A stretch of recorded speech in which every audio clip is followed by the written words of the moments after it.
Magandang hapon mga kababayan ko. Live tayo ngayon. Time check, alauna pasado. Wow!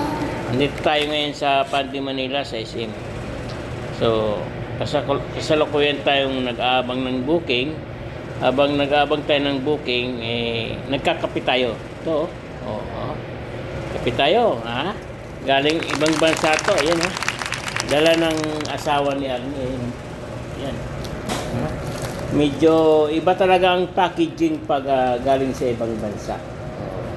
Kita nyo, Nescafe, pero iba yung packaging niya. Di ba?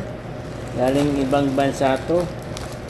So, wala to dito sa Pilipinas. Ayan, may Lipton. So, mga lods, ito yung ating ginagawa sa mga oras nito. Habang nag-aabang ng booking, nagkakape tayo dahil ito lang ang time namin para magkape.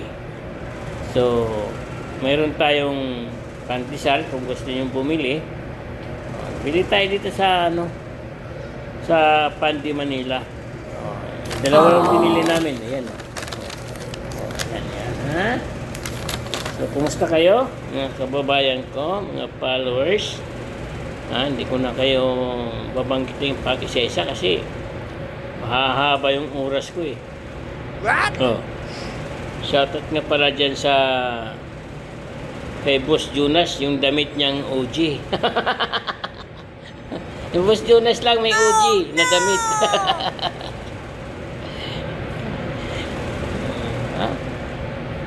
Boss Bobby, nasaan na kaya yun? Nag-iikot yun eh.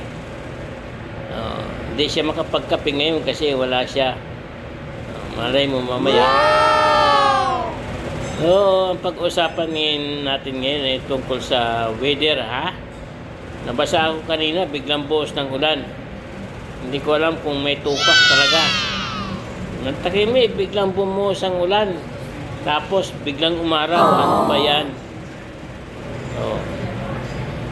Binigyan ako ni Grab ng ng booking sa halagang 7,000 kay ni Roger, walang iya. Hindi ko alam kung paano ko pagkasyahin sa bag. 27 na patong. 27, mantakin mo yan. Saan mo ilalagay yan? Buti na lang, may pizza bag, doon ko siniksik yung tatlo. Mantakin mo bawat layer, apat-apat. Hindi naman pwede kasi ang packaging ng Kenny Roger, iba yung kanilang lagayan ng pagkain, square. So pag nilagay mo yun sa bag, ang mangyayari noon, kada plate, kada box, isa lang. Hindi naman papatungan kasi malapad eh. Okay lang kung yan, pandesal yan, pwede mo isiksik eh. Matigas pa naman yung nila, lagayan ng pagkain. Sabay umulan pa, wow! Isang oras bago ako nakapunta doon sa customer. Malapit lang sana, kaso nga lang, yung process ng pagluluto nila dahil sa dami ng order, halagang 7,000 mahigit eh. Siguro ko in-split na nila yun kasi dalawa kami nag-pick up eh. Yung isa 6,000. Pero nagawa namin ng maayos yung pag-deliver. Walang problema, walang reklamo yung customer. Yung resibo nilagay ko sa bulsa para hindi mabasa.